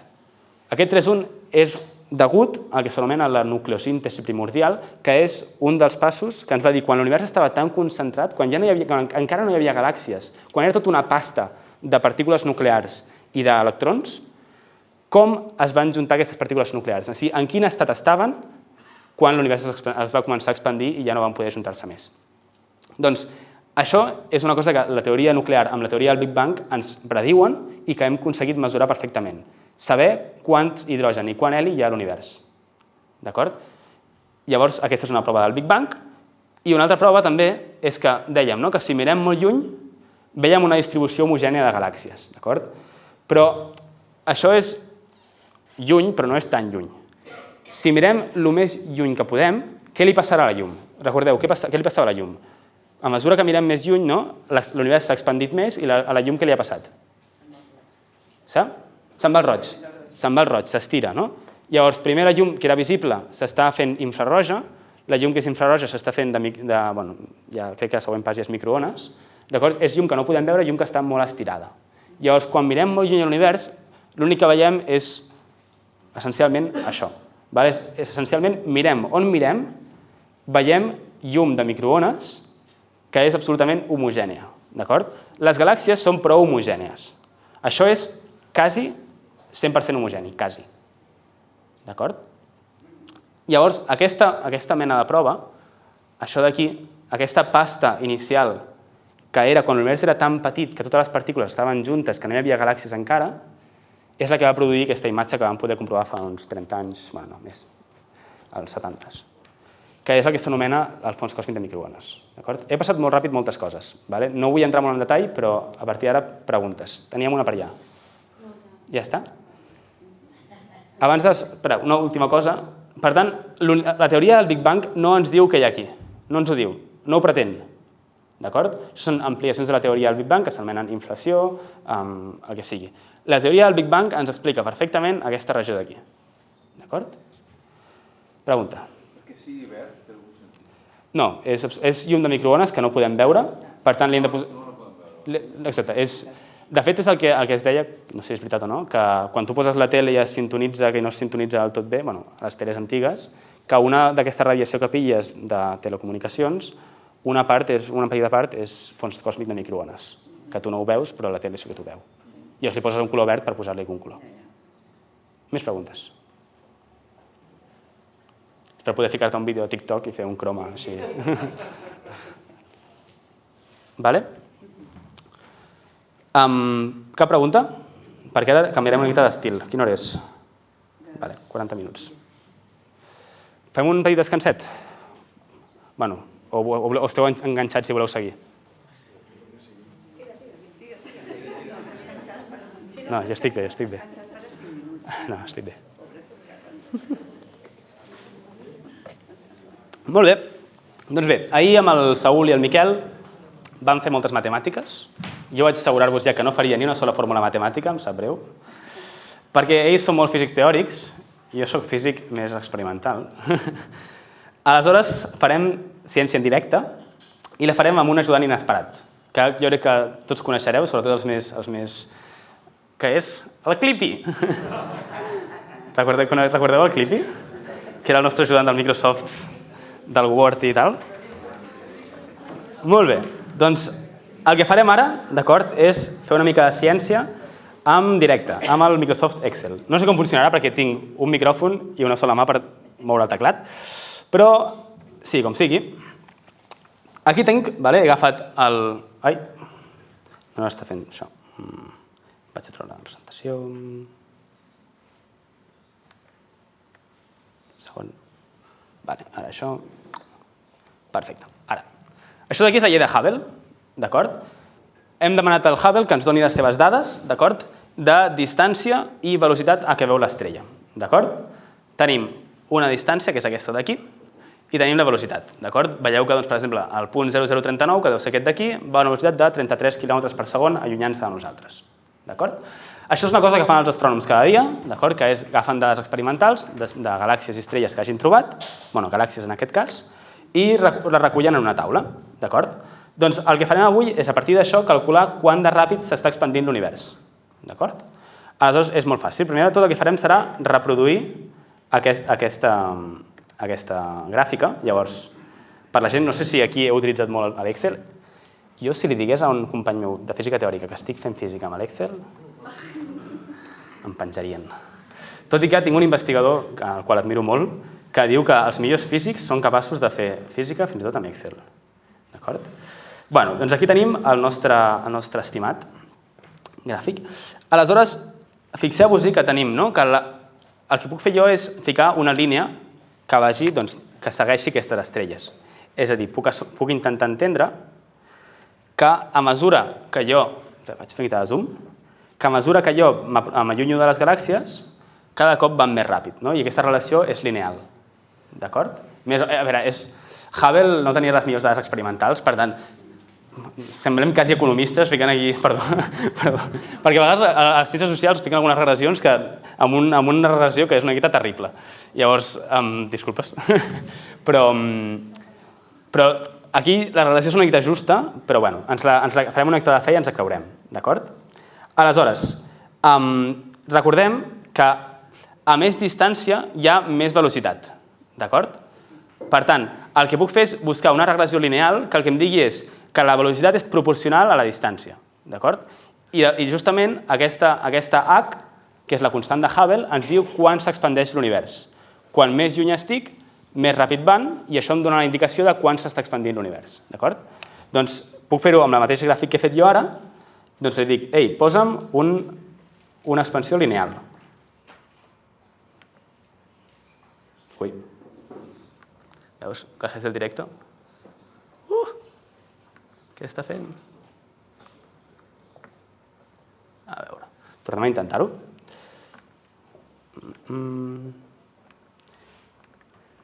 No vol. D'acord, no passa res. Aleshores, el que farem és, en lloc de fer-ho amb el gràfic, que és una miqueta lleig, és una miqueta més visual, ho farem matemàticament, d'acord? I el nostre estimat Excel té una funció, d'acord? En lloc de la suma o aquestes funcions més terrenals, que és la que s'anomena l'estimació lineal, d'acord? Que és dir-li, vale, jo t'agafo aquestes velocitats, tuc, tuc, tuc, tuc, tuc. Podem sentir sense micro, si vols fer... Sí? Em sentiu sense micro? Sí. Perfecte, molt bé, gràcies. Me'l baixes, que no ho peti? Vale, doncs perfecte, tenim les velocitats i tenim les posicions, d'acord? I, a més, li diré que no em fiqui cap constant de sumar o baixar la recta, d'acord? Que tot sigui el pendent, d'acord? Quan d'inclinada està la recta. Per tant, li diré que... Ai, bueno, no ho he fet, és igual. False. Gajes del directo. Molt bé. Doncs, segons aquesta... Perdó. Segons aquesta equació matemàtica, el que hem trobat és que la relació de proporcionalitat entre la velocitat a què s'allunya la galàxia i la distància aquesta és de 470. Les unitats són les unitats més estranyes que us podeu imaginar, perquè són astrònoms i fan aquestes coses, que és quilòmetres per segon partit megaparsec, d'acord? Perquè teníem quilòmetres per segon a l'eix de les Y i megaparsecs a l'eix de les zetes, de les X. Unitats bastant estranyes. Llavors, el que podem fer és, a partir d'aquesta expansió de l'univers que va a aquesta velocitat, quilòmetres per segon partit megaparsec, que tan rara, les unitats, podem saber quina és l'edat de l'univers, d'acord? Amb un full d'Excel anem a calcular quina és l'edat de l'univers, d'acord? I la manera de fer-ho és bastant fàcil, no? Si jo sé quina velocitat té, la velocitat al final és relació entre la distància recorreguda entre el temps recorregut, d'acord? Si jo faig que la distància sigui des d'ara fins a x igual a 0, que és la distància inicial, puc aïllar l'equació i trobar que el temps de l'univers és 1 partit aquesta constant de Hubble, en concret, d'acord? Bueno, us haureu de creure les matemàtiques, d'acord? Però la idea és que directament a l'invers d'aquesta constant de Hubble és directament l'edat de l'univers. Què passa? Que està en l'edat de l'univers en megaparsecs per segon partit quilòmetre. Maleïts astrònoms que fan aquestes coses. Llavors el que fem és convertir-ho a unes unitats que puguem entendre, que seran anys, per exemple. D'acord? Doncs utilitzem que un megaparsec són 3 per 10 a la 19 quilòmetres i ho dividim entre que un any són 3,07 segons per passar de segons a anys. I tenim que l'univers té, segons Hubble, 2 per 10 a la 9, que són 2.000 milions d'anys. 2.000 milions d'anys. Què passa? Doncs que en aquella època en què Hubble va fer això, ja es sabia que Jordi Hurtado era una mica més gran que ell, que això. No, és broma. El que sabia, ja s'havien fet estudis geològics i es va descobrir que l'edat de la Terra era més o menys de 2.000 milions d'anys. Per tant, que la Terra s'hauria d'haver aconseguit en un instant després de l'expansió, de la naixement de l'univers. Això d'aquí va ser una cosa que no es va entendre gaire bé i que justament no va ajudar a que l'expansió de l'univers es consolidés. Perquè justament donava una data de l'univers massa curta. Què passa? Doncs que el nostre amic Hubble es va... Aquestes dades, com veieu, no són superbones, d'acord? Es va confondre una mica, d'acord? Va confondre cefeides amb altres tipus d'estrelles. I llavors el que farem ara és fer el mateix Bueno, no ho farem, perdó, us he deixat la mel a la boca. D'aquí 5 minuts ho farem, d'acord? Tornarem a calcular aquesta constant de Hubble amb altres dades, més modernes. Preguntes? Això literalment és el que faig jo cada dia, no amb un Excel, però tractament de dades és això. D'acord? És agafar el que diuen els astrònoms i... Molt bé. Perdó, que he d'avançar una mica. Preguntes? Cap pregunta? Pregunta. Surt una mica del tema, tota l'evolució de la intel·ligència artificial, tota aquesta anàlisi de dades, etc., què facilitarà o què permetrà que fins ara era més complicat de fer? Molt bona pregunta. Sí, per exemple, una cosa que s'utilitza bastant és aquests punts que veus aquí, d'acord? El que podem intentar estudiar és per què hi ha punts, per què hi ha forats i, en concret, a quina distància estan les galàxies entre si, a quina distància estan els forats entre si, per exemple. Llavors, aquestes distàncies característiques de la posició de distàncies ens dona una pista sobre com va néixer l'univers, ara en parlarem una mica més, i ens permet entendre millor les propietats de l'univers en si, com va evolucionar i com va néixer i tot això. Llavors, la intel·ligència artificial s'està utilitzant, si no m'equivoco, per calcular millor aquest tipus de patrons i d'això. A part d'això, no sé molts més exemples pràctics, però crec que és un d'ells. Més preguntes? No bé, el James Webb... Sí? Se sap ara molta més cosa, vull dir, amb això de... Sí, per exemple, això ens en parlarà millor el Joan Anton que no pas jo, però el James Webb, per exemple, està mirant galàxies molt més llunyanes perquè, com mira infraroig, pot mirar galàxies molt més corregudes al roig. Llavors, el que va fer fa poc és trobar més galàxies molt antigues i, de fet, més de les que ens esperàvem. És a dir, que sembla que les galàxies s'estan creant més ràpid del que ens pensàvem les nostres teories de formació galàctica. Llavors, el James Webb està utilitzant-se bastant per això, per veure galàxies molt primigènies i veure les primeres galàxies que es van formar i quines propietats tenen. L'univers que es diu que es separa, podia canviar? A priori, hauria de passar una cosa molt gorda perquè canviés. A priori no és tant que l'univers s'hagi format abans, sinó que les galàxies estan formant més ràpid del que pensem. No sé predir l'univers. Vale. Alguna última pregunta? Queda mitja hora, oi? Sí. Més o menys, una mica menys? Bueno. Vale. Anem a parlar, ara sí, de coses cosmologia moderna, d'acord? Per la gent que sé que sou més friquis i voleu coses més friquis, d'acord? Anem a parlar, això es diu molt bé com a història, no? Però ara anem a parlar mitja horeta de cosmologia més moderna, d'acord? I la primera de totes és que les cefeides estan molt bé, però com us deia, són només estrelles. Ens permeten anar, com ens deia molt bé per aquí, no gaire lluny, a un corriment al roig que és més o menys menys d'1, normalment. Aleshores, el que podem fer per anar una mica més enllà és, en lloc d'utilitzar cefeides, que utilitzem l'oscil·lació per saber-ne la brillantor, utilitzar supernoves tipus UA.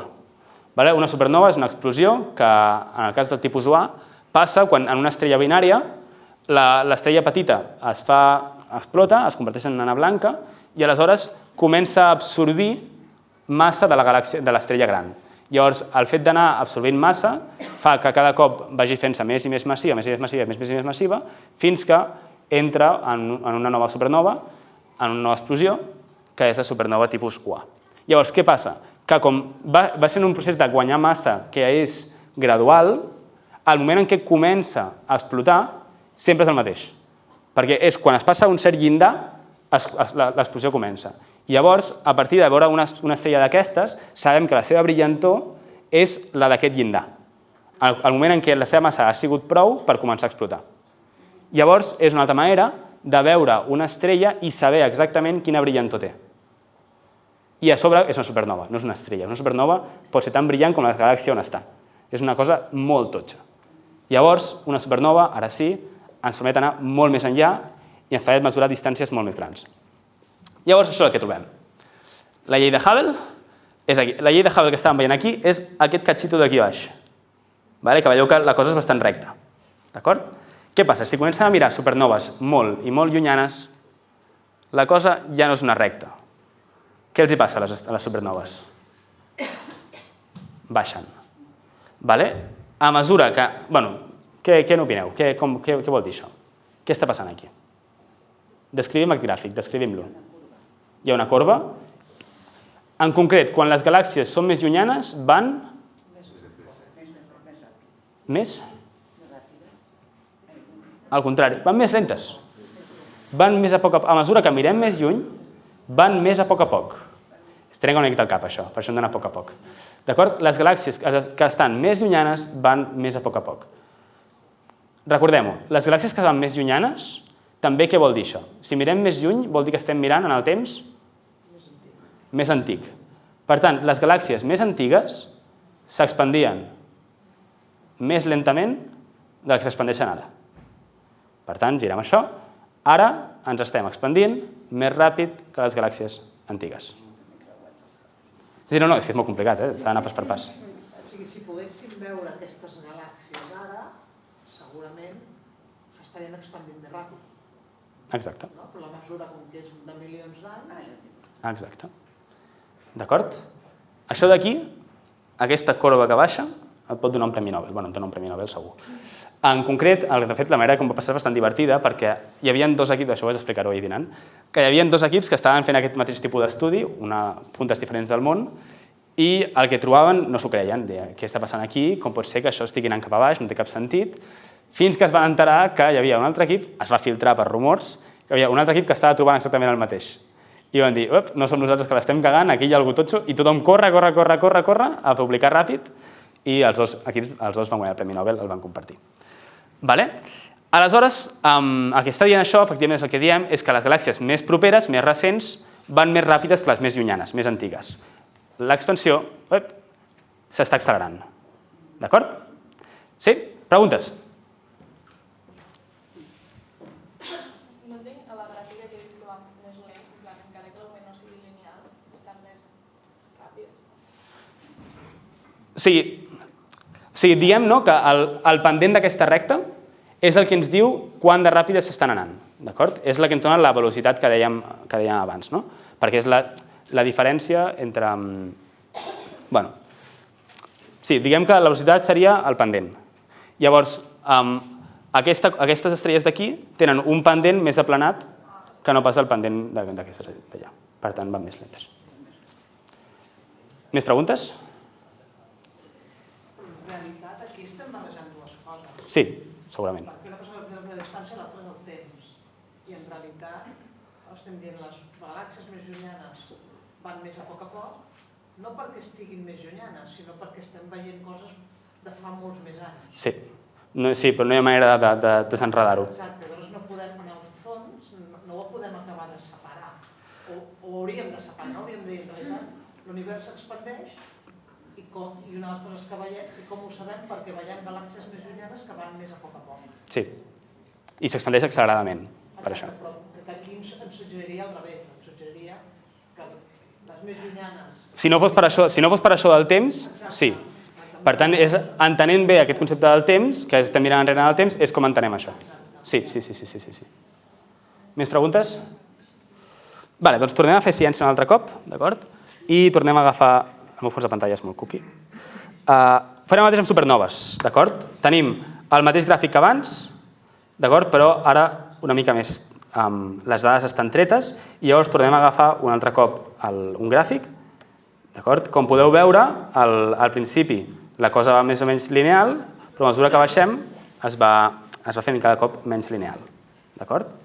Llavors, què podem fer? Intentem fer el mateix que abans? Intentem calcular el mateix que abans, podríem anar directament a agafar una línia i sortiria aquesta línia d'aquí. No sé si vaig a fer una mica més de zoom. No sé si la veieu, la línia. Això està bé?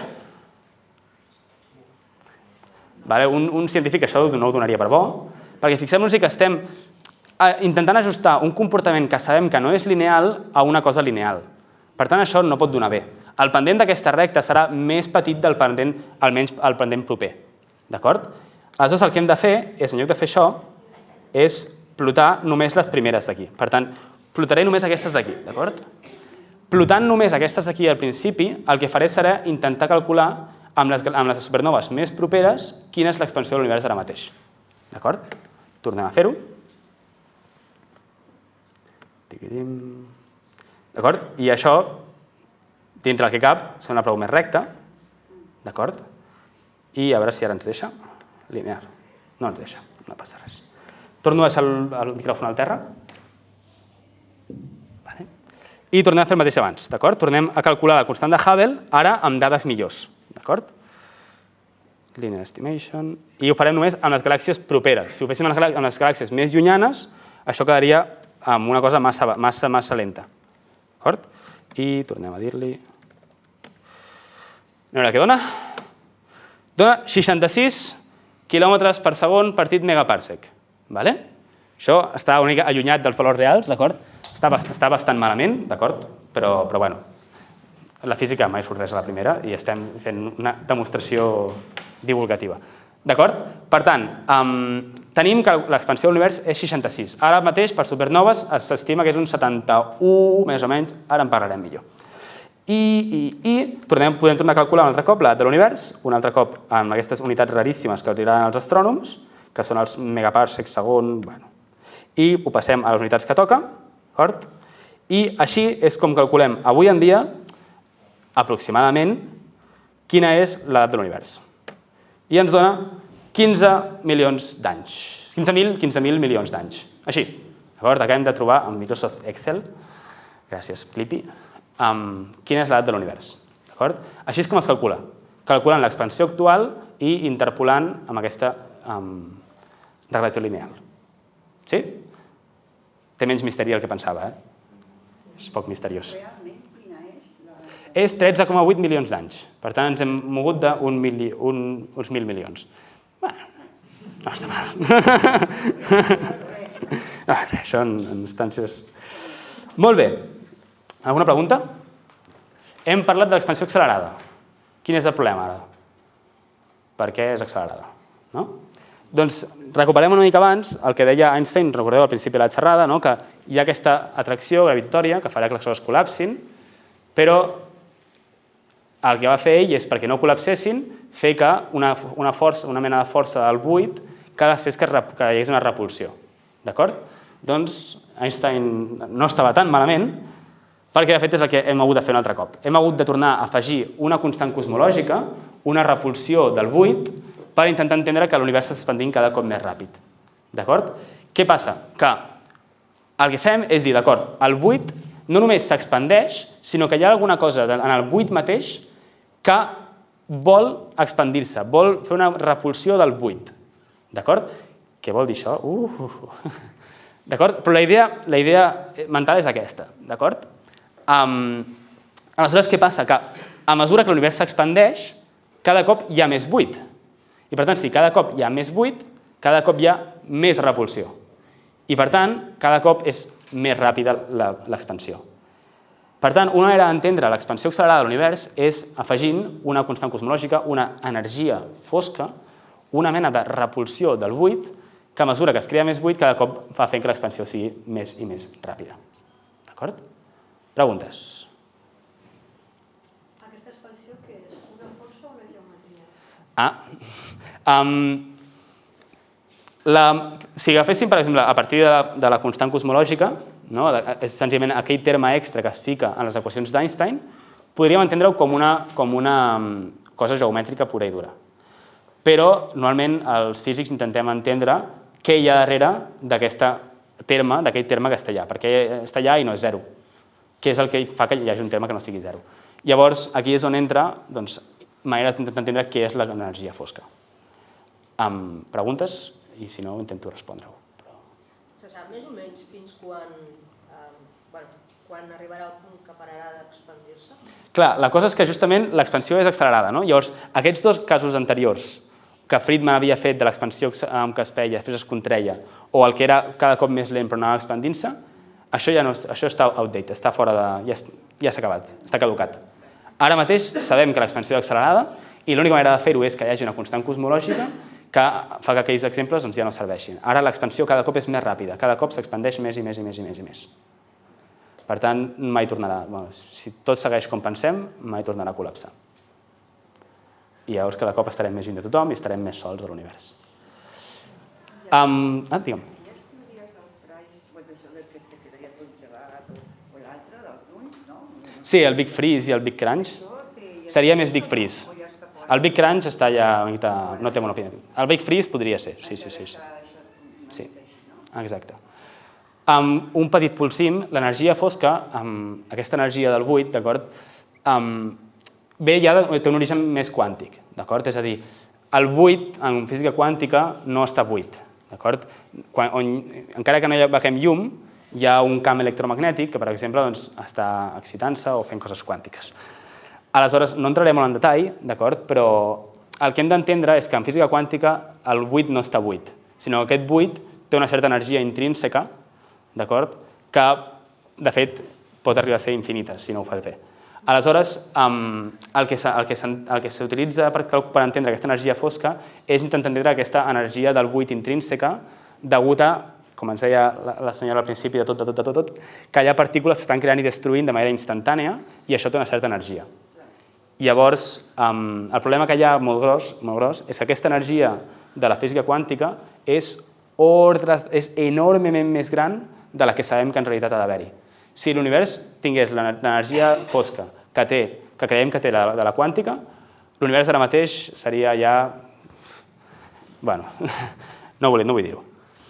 D'acord? Però no seria com el veiem. D'acord? Seria molt diferent. Bueno, ja estem arribant a l'esprint final. Just va sortir un article molt polèmic que deien que els forats negres era l'energia fosca, no me'l crec gaire. A priori són coses molt diferents. D'acord? Sí. Vale, doncs sabeu, perquè sou uns mica de friquis, que a més de l'energia fosca tenim la matèria fosca. Sí que he dit això. D'acord. On entra la matèria fosca aquí? D'acord? Recuperant el que us dèiem que el principi cosmològic el que assumia és que tot és homogeni. Sí, tot és homogeni, tot és un gas, tot arreu, però, hosti, aquí no som homogenis, no? Hi ha galàxies, hi ha estrelles, hi ha planetes.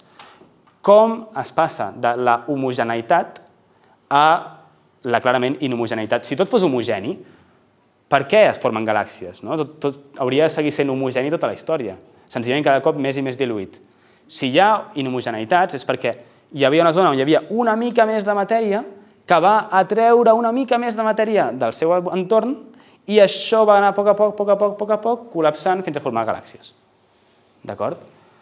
Però com entenem que es formin les galàxies si l'univers era homogeni? Doncs hem d'afegir unes petites inhomogeneïtats i, de fet, el que veiem, quan ho intentem fer, és que amb la matèria que tenim no n'hi ha prou. Hem d'afegir una matèria més, és a dir, una matèria que ens ajudi a entendre com el fons còsmic de microones té una mica més d'inhomogeneïtats, té una mica de zones més denses, una mica de zones menys denses, que acaben evolucionant, atraient més massa cap a ells i fent que col·lapsi en les galàxies que coneixem avui. Sí, estic controlant-ho, gràcies. D'acord? Aquesta és la matèria fosca. D'acord? La matèria fosca el que fa és una mena de filament, una mena de matèria que està en tot l'univers, que el que fa és atreure matèria normal cap a ella i formant les galàxies que coneixem. D'acord? Les galàxies són com una mena de grumolls de Colacao que estan formant-se allà on hi ha més matèria fosca. La matèria fosca acaba concentrant cap a ella la formació de galàxies. Sense matèria fosca no podríem entendre que ara mateix hi haguessin galàxies. D'acord? Pregunta. Tenim una galàxia, d'acord? Com creieu que podríem fer-ho per calcular quanta matèria fosca té? Quanta matèria té en forma de... Perdó. Bueno, estic una mica perdut. Quanta matèria té? Doncs hi ha una manera de fer-ho, d'acord? Que per mirar quanta matèria té una galàxia podem mirar com està girant, d'acord? Si jo giro una cosa més ràpid, vol dir que estic fent més força, vol dir que hi ha més gravetat allà dintre i vol dir que hi ha més massa allà dintre. Per tant, puc relacionar la matèria fosca, la quantitat de matèria que té una galàxia a través de com gira. Això ho va descobrir Vera Rubin, d'acord? Que estudiava velocitat de rotació de galàxies, i el que feien era calcular quanta massa hi ha dintre una galàxia, d'acord? La meva pregunta és, sabem quanta massa hi ha en una galàxia, però com podria calcular quanta massa en estrelles hi ha una galàxia? És a dir, massa que puguem veure, no matèria fosca, que puguem veure. Com ho podríem fer? Diguem, per exemple, que soc capaç de mesurar quan brilla la galàxia. Com ho podria fer? És càlculs de batxillerat. Ui, volia fer-ho amb animació i és una mica spoiler. D'acord? El que hauríem de fer primer és dir, vale, si veig tanta la lluminositat de tota la galàxia, com puc saber quantes estrelles hi ha? Doncs això és matemàtica, seria dividir entre quan brilla una estrella. Si jo tinc tota la lluminositat de totes les estrelles, si divideixo entre quan brilla una, puc saber quantes n'hi ha, de manera que brillin tant com tota la galàxia. Sí? Té sentit? Doncs, de fet, el que sabem és que la majoria d'estrelles de l'univers són més o menys majoria com el Sol, són les més populars, les més típiques. Llavors, dividint la lluminositat d'una galàxia entre la lluminositat del Sol, podríem calcular quantes estrelles té una galàxia. I llavors, com podríem saber quanta massa en estrelles hi ha en tota la galàxia? Multiplicant quantes estrelles tenim per quant pesa més o menys una estrella com el Sol. D'acord? Doncs això és el que farem ara superràpid, d'acord? A 5 minuts que em queden, que és l'últim càlcul que tenim avui, que és estudiar quanta... Bueno, veurem que clarament hi ha més matèria fosca que matèria, d'acord? Aleshores, tenim els astrònoms, els nostres amics, ens han donat la lluminositat en watts, d'acord? Doncs quan una estrella té 200 watts, doncs una bombeta té 200 watts, una galàxia té 2,5 per 10 a la 37 watts. Molts watts. D'acord? Doncs a partir d'això anem a calcular quantes estrelles té aquesta galàxia. I per fer-ho, doncs, agafaré la seva lluminositat i la dividiré entre, ja ho tinc per aquí guardat, la lluminositat del Sol, que és 3,8 10 a la 26 watts. D'acord? Gràcies, astrònoms.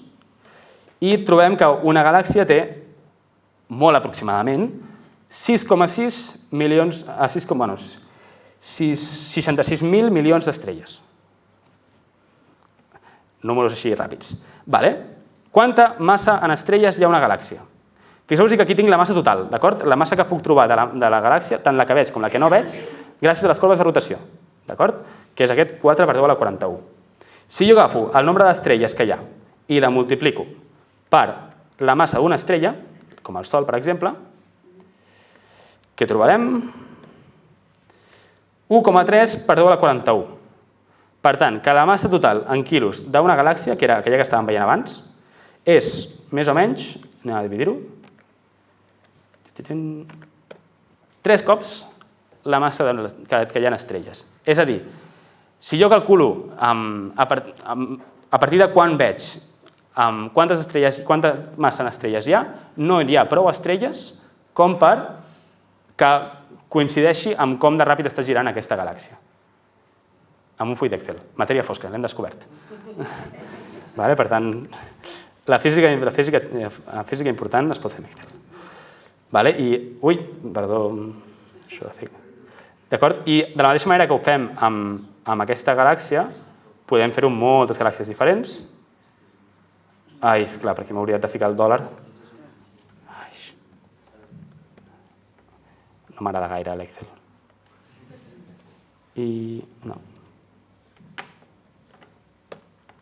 Ara sí.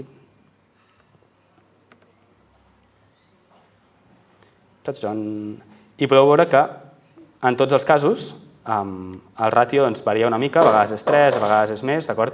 Són números així una mica... Són els dates d'un catàleg, però podrien ser perfectament bastant equivocats. Aquest 56 és una mica perillós, per exemple. Però la idea sobretot és que, fixeu que de manera consistent, a totes les galàxies hi ha més massa que la que jo estic veient, que la que hi ha en forma d'estrelles. Aquesta massa que no estic veient és la matèria fosca. D'acord? Què tal? Preguntes?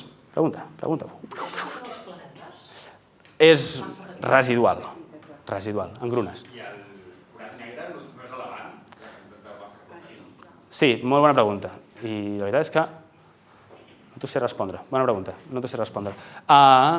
Sí. Jo crec que no és tant com la massa d'estrelles. Hauria de mirar els números, però no hauria de ser tant. Ho mirem després. Pregunta. La matèria fosca és antimatèria, o sigui... No. Antimatèria és una cosa molt diferent. La massa fosca, o sigui, la matèria negra, no és el càrrega diferent de la que no... No, és molt diferent. No és que s'anul·len. Exacte, no s'anul·len. Senzillament és massa igual que... no igual que la que veiem. Sí, l'únic que no interacciona amb la llum. Llavors, al no interactuar amb la llum, no hi ha manera que la veiem. És transparent, de fet, no és matèria fosca, és matèria transparent. Literalment, en el sentit més exacte de la paraula, transparent. Un tipus de partícules són. Vols un Nobel? No ho sé, no ho sabem. Hi ha moltes hipòtesis. El problema que hi ha, d'això em vaig xerrar durant una hora bastant llarga aquí al Guinardó, que clar, sabem el seu efecte a nivell macroscòpic, a nivell col·lectiu de totes aquestes partícules, però el seu efecte a nivell individual de cada partícula no tenim ni la més remota idea. Llavors, és un Nobel directe, o potser 2 o 3, pel mateix descobriment. Més preguntes? La relació de la força atractiva de la matèria negra respecte a la força expansiva de l'energia fosca, se sap quina relació és? Sí, molt bé, perfecte, no ho he dit, gràcies. Ara mateix sabem que l'univers està fet un 5%, més o menys, de matèria normal, un 20%, per tant 4 vegades, més o menys, 4 vegades de matèria fosca, i el 68, el que sobri, el 75, més o menys, números grans, la 3/4 parts és energia fosca. Per tant, l'energia fosca té les de guanyar, ara mateix. I les seguirà tenint perquè a mesura que s'expandeixi l'univers, cada cop n'hi haurà més. Aquestes proporcions, de fet, han canviat en el passat. En el passat hi havia molt poca energia fosca, que a poc ha anat sense dominant. Preguntes? I com la madureu, l'energia fosca que pot haver? Doncs justament a través de... Tornem a presentar-ho.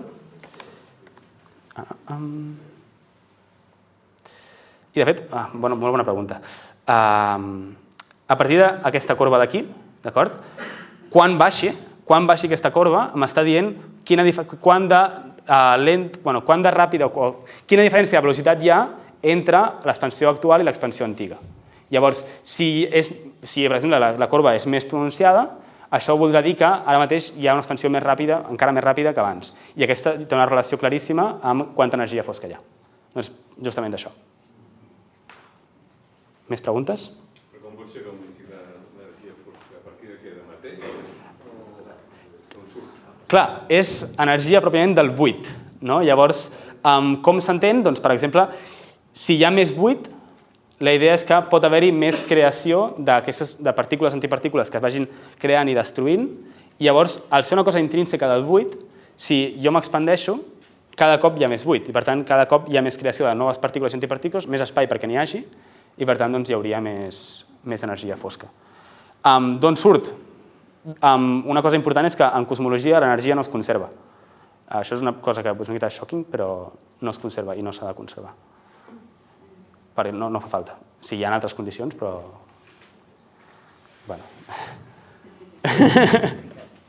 Sí, o sigui, pot haver-hi processos així i són estranys, però és la manera que tenim d'entendre-ho.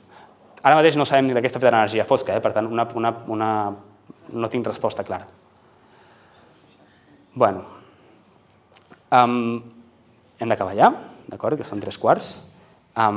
Només una última pregunta, una última cosa, d'acord, és que la matèria ordinària, la matèria fosca i l'energia fosca formen el model en què coneixem avui en dia l'univers, que es diu el model de concordança o model lambda-CDM. Lambda és l'energia fosca, CDM, cold dark matter, matèria fosca freda. Per tant, fixeu-vos que el nostre model cosmològic actual es basa en 4 lletres, 4 sigles, de les quals no coneixem de què està feta cap d'elles. Però l'important és que, encara que no coneguem les propietats microscòpiques, és a dir, la partícula o el fenomen quàntic que està donant lloc a això, sí que entenem molt bé l'efecte col·lectiu de sabem que l'energia fosca, una cosa que funcioni com a energia fosca ha d'existir, perquè funciona molt bé. No sabem què és? Això és un problema bastant més complicat. Però a nivell col·lectiu entenem superbé com funciona. I això és el que ha tingut tots aquests èxits que estàvem comentant. Hi ha algun problemeta, però si algú té ganes de saber problemes d'aquesta teoria, en parlem ara a la pausa. Moltes gràcies.